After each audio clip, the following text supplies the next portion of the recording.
Din hija frodi massiċċa li qatt ma rajna bħala fl-istorja politika ta' pajjiżna.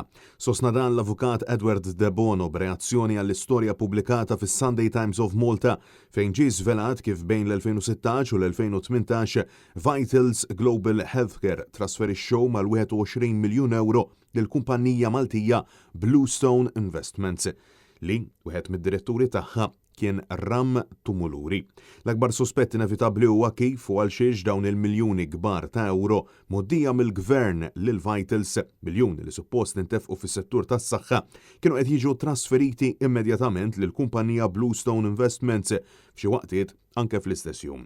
F'intervista ma' Net News, Edward De Bono li huwa wkoll avukat illi ħaf idejh il-kawża li fetaħ id-deputat u ex-kap tal-Partit Nazzjonalista Adrian Delija sabiex l-isptarijiet jingħataw lura lill-poplu Malti u Awċi, saħaq illi dan kollu ikompli jikkonferma illi l-ftehim tal-Vitals kien wieħed qarrieqi. Tul il-kors ta' din il-kawża irriżulta bl-iktar mod ċar illi min ftiem mal-Vitals ftiem biex jaqarra u jieħu flus il-poplu Malti b'mod indebitu. U ansista illi mhux veru li l-Vitals għaddew minn proċess ta' verifika u fakkar kif l-ex deputat mexxej tal-Labor Chris Cardona kien ħareġ Memorandum of Understanding għan-nom tal-Gvern illi kien wedhom illi kienu huma li se jieħdu dan il-ftehim. Dan id-due diligence ma sarx kif kellu jsir għax kien diġà miftiem illi huma se joħduh. Fil-fatt, Identity Malta ħaslet idea. Il-nies li suppost kellhom jagħmlu dawn il-verifiki m'għamluhomx u qalu li kellu jsir l-għażla mill-Ministeru tas-Saħħa. Fi kliem Edward De Bono, il-poplu Malti ġie misruq mill-gvern tiegħu stess. Il-poplu Malti ġie defraudat mill-gvern tiegħu. Tramite Konrad Mizzi, tramite Joseph Muscat, tramite Chris Cardona u l-flus fil-but ta' min marru.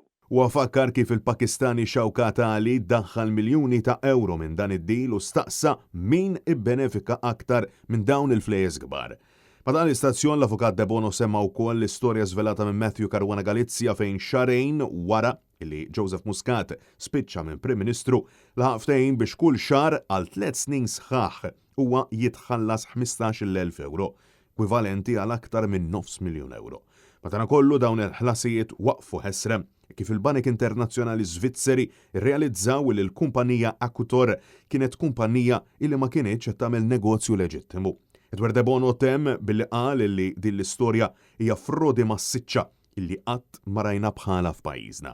Din hija frodi massiċċa li qatt ma rajna bħala fl-istorja politika Maltija. Il-poplu Malti ġie misruq. Francesco Catania, għal Net News.